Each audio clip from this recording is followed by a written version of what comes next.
Oke, Assalamualaikum warahmatullahi wabarakatuh. Waalaikumsalam warahmatullahi wabarakatuh. Waalaikumsalam warahmatullahi wabarakatuh. Selamat pagi teman-teman semuanya, para peserta Latsar CPNS 2025. Semoga hari ini kalian dalam kondisi sehat, walafiat, dan tetap semangat ya. Oke, terima kasih yang sudah bergabung dalam podcast kita kali ini. Kita bakal ngobrol santai, tapi penting banget nih soal wawasan kebangsaan dan bela negara. Topik ini sangat krusial dan bakalan jadi bekal utama kita semua sebagai ASN yang nggak cuma dituntut untuk profesional, tapi juga memiliki jiwa nasionalisme yang tinggi. Nah, di agenda pertama kita fokusnya ada dua hal penting. Yang pertama yaitu kita harus paham sama wawasan kebangsaan dan nilai-nilai yang bikin kita punya sikap bela negara. Nah, jadi hal ini bukan hal yang sepele atau yang bisa dipandang sebelah mata. Jadi kalau kita nggak pegang itu, bisa-bisa kita eh, dalam bekerja itu nggak punya tujuan gitu. Jadi akan goyah. Yang kedua yaitu kita juga pengen banget supaya kita bisa menganalisis isu-isu terbaru yang lagi berkembang dan pengaruhnya ke bangsa kita. Jadi intinya bukan hanya sekedar tahu teori, tapi bagaimana caranya supaya wawasan dan nilai-nilai itu hidup dan nempel banget di hati. Dan tentunya kita bisa aplikasikan dalam pekerjaan kita sehari-hari. Gimana? Keren kan? Keren Om. Keren. Keren lah, ya kali enggak.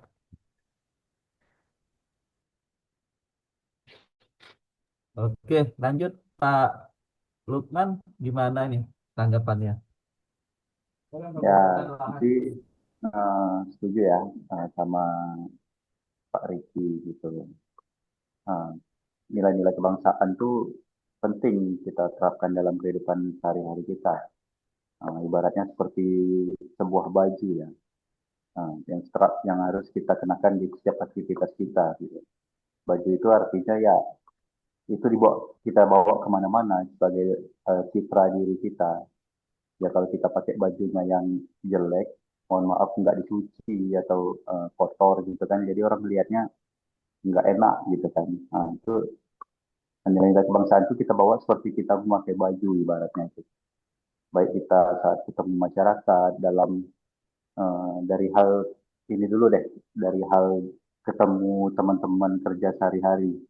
Nah, kalau kita nggak membawa nilai kebangsaan itu, bagaimana kita bersikap, ya bakal menimbulkan cekcok atau gimana nggak sepaham gitu kan. Nah, termasuk juga kalau kita bertemu masyarakat, kita kan eh, sebagai pelayan masyarakat ya. Kalau dalam lingkup kerja kita aja kita nggak nggak gimana gitu kan, apalagi orang luar yang lihat kita gitu kan. Kalau kita sebagai ASN itu kalau udah punya wawasan kebangsaan yang kuat, dia tuh bakal jadi kayak perekat sosial yang bisa nyambung kemanapun, mau itu ke kolega maupun ke atasan atau rekan kerja. Eh, Bagi kita sebagai CPNS baru kan ibaratnya kita paling junior kan di sini. Jadi kalau kita nggak punya daya rekat yang kuat terhadap sesama rekan kerja kita atau rekan, ke depannya juga bakal susah kita. Itu pun juga pada masyarakat sosial. Kita kalau kita punya wawasan kebangsaan yang kuat, eh, kita tuh sebagai perekat sosial itu bisa menyampaikan apa itu agenda pemerintah gitu atau kebijakan pemerintah yang udah disusun direncanakan, kita bisa sosialisasi dengan masyarakat dengan misalnya dengan bahasa yang mudah dimengerti gitu, dengan saling merangkul kayak gitu. Itu walaupun banyak perbedaan ya, walaupun banyak perbedaan di antara kita sebagai masyarakat sosial, satu perbedaan suku, agama, bangsa ataupun bahasa, itulah yang jadi tantangan kita. Kalau kita punya wawasan kebangsaan memahami eh, setiap aspeknya, kita bakal menyesuaikan diri gitu. Walaupun kita ketemu masyarakat yang benar-benar beda, apalagi eh, orang-orang rantau kan biasanya banyak culture shocknya gitu kan.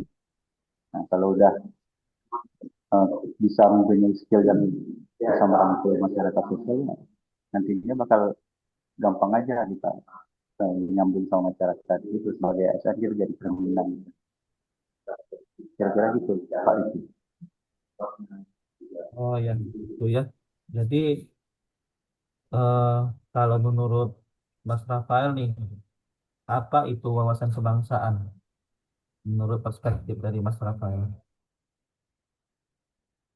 Eh, nah, kalau wawasan kebangsaan itu bagi saya itu tuh apa ya, kayak itu cara cara pandang kita untuk mencintai negara kita. Bukan cuma melihat Indonesia sebagai tempat tinggal, tapi sebagai rumah, sebagai satu kesatuan yang harus kita jaga dan dipersatukan. Jadi, wawasan kebangsaan itu kayak kayak kita ngajak untuk fokus ke persatuan kesatuan. Kita harus paham bahwa walaupun berbeda, tu- tujuan kita mungkin apa ya?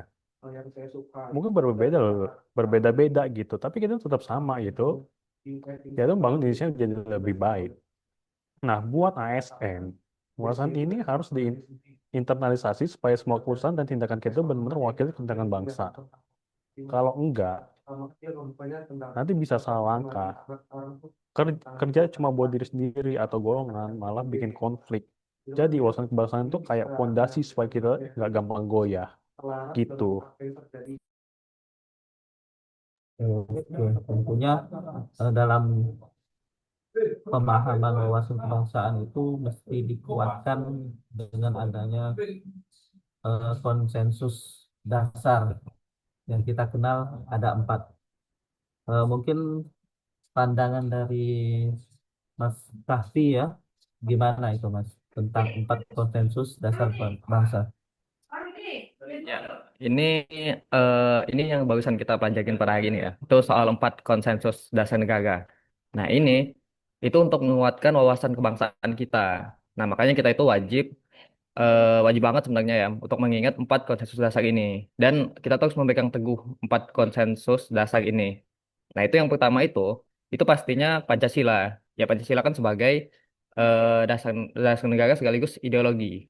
Jadi ini nih sebenarnya bukan cuma semboyan bangsa, tapi sebenarnya Pancasila itu adalah nilai-nilai hidup yang jadi panduan moral bangsa kita gitu. Jadi Pancasila ini tujuan dari bangsa Indonesia sebenarnya gitu. Makanya ini eh, menjadi pandangan kita ke depannya. Nah, yang kedua itu ada Undang-Undang Dasar 1945. Nah, undang-undang ini itu aturan bisa dibilang ini aturan tertinggi ya di negara kita. Ini konstitusi yang mengatur segala hal tentang negara dan hak serta kewajiban kita sebagai warga negara. Makanya Undang-Undang Dasar 1945 ini menjadi peraturan tertinggi di negara kita.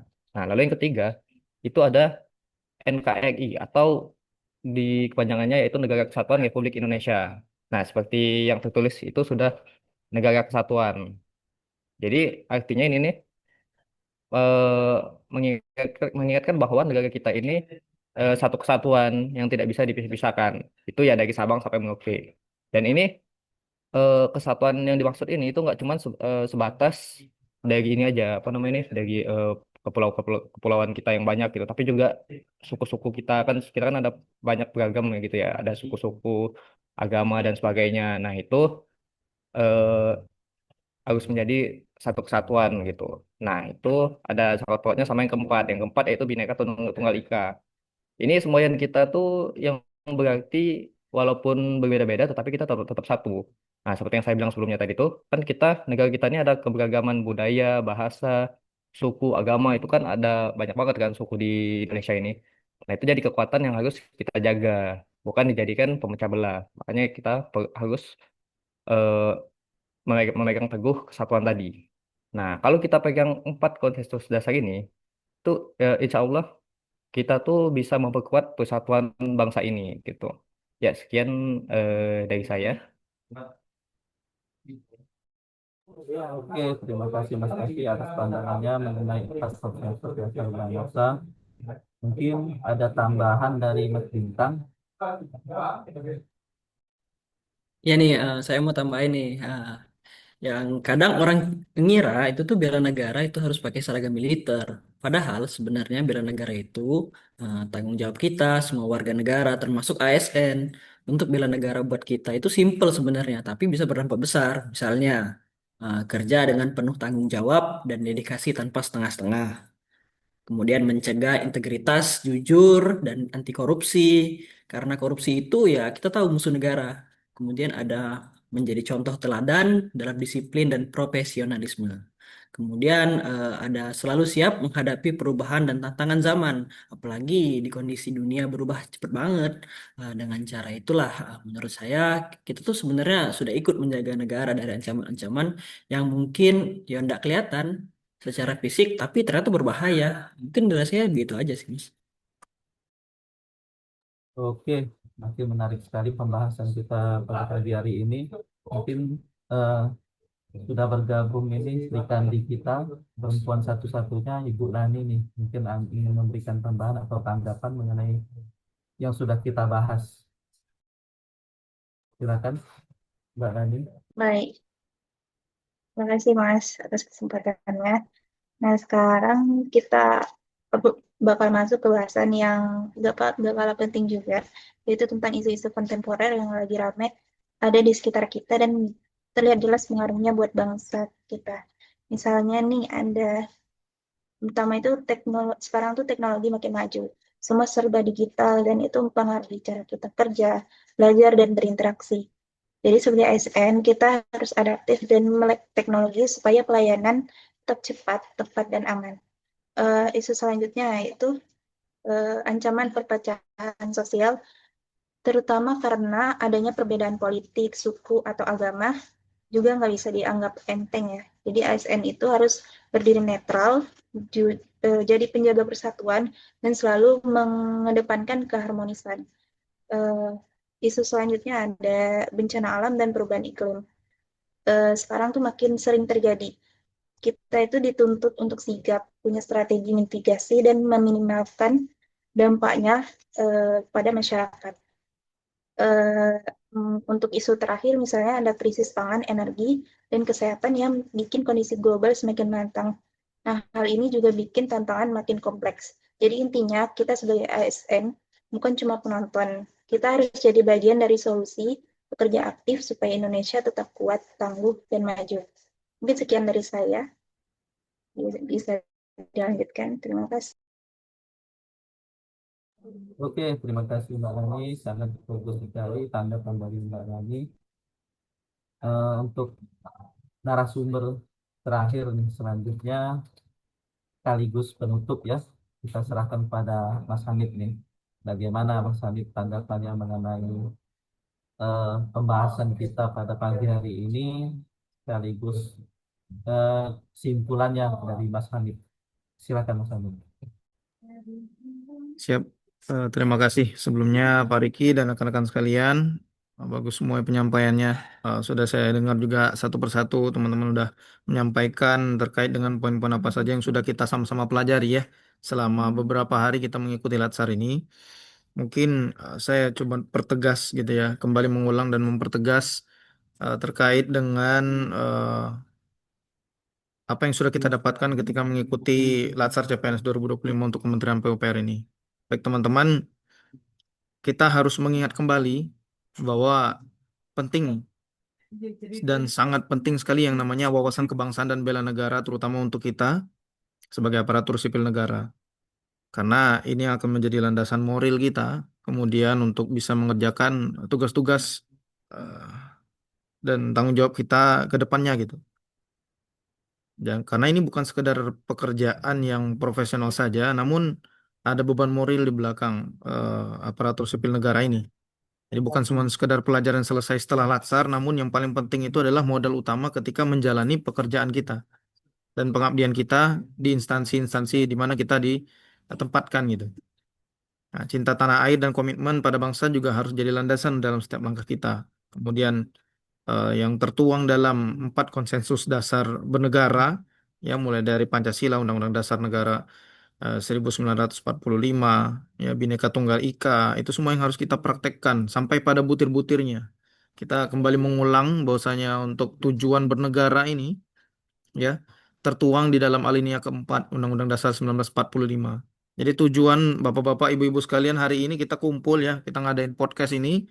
Ini semata-mata untuk satu tujuan yang sama, yaitu adalah mewujudkan perdamaian abadi dan keadilan sosial, ya memberantas pembodohan, ya mencerdaskan kehidupan bangsa dan ya menaikkan semua taraf hidup bangsa negara Indonesia dan menjadi sebuah negara yang pertama kali akan berdiri tegak melawan setiap penindasan dan ketidakadilan dan ketidakmanusiawian gitu ya. Nah, ini yang harus menjadi semangat kita bersama, mulai dari pribadi kita dan nantinya ketika kita ditempatkan di masyarakat pun dan di tempat kerja kita membawa semangat yang sama gitu sebagai ASN. Nah, kalau kita sudah pegang itu semangat ya, kita sudah pegang azam dan tekad itu, insya Allah kita akan jadi ASN yang bukan sekedar pengabdi, tapi juga pejuang di garis depan untuk masa depan Indonesia. Nah, mungkin itu ya yang bisa saya tambahkan terakhir ya dari saya gitu ya. Rangkuman materi yang sudah kita dapatkan selama Latsar kali ini yang intinya adalah semangat berkorban, semangat kita untuk selalu belajar untuk menggapai masa depan Indonesia karena yang hari ini ikut Latsar insya Allah 10-20 tahun lagi akan menjadi pionir yang akan menjadi garda terdepan keberlanjutan dan kecemerlangan bangsa Indonesia di masa depan seperti itu. Ya mungkin itu closing statement dari saya sekaligus ini Bang Riki izin dan semua. Terima kasih banyak udah mampir dan dengerin podcast kita hari ini. Jangan lupa terus semangat, terus belajar dan sampai ketemu di episode selanjutnya. Saya kembali lagi ke Mas Rifki, silakan. Oke, terima kasih pada rekan-rekan narasumber yang telah memberikan pandangan. Semoga apa yang telah kita pelajari dan akan kita refleksikan dalam dunia kerja dan kehidupan kita sehari-hari sebagai bekal utama kita untuk menjadi ASN profesional di era modern. Eh, Langsung saja saya tutup podcast kita pada pagi hari ini. Sampai jumpa. Terima kasih. Tetap semangat. Tetap semangat.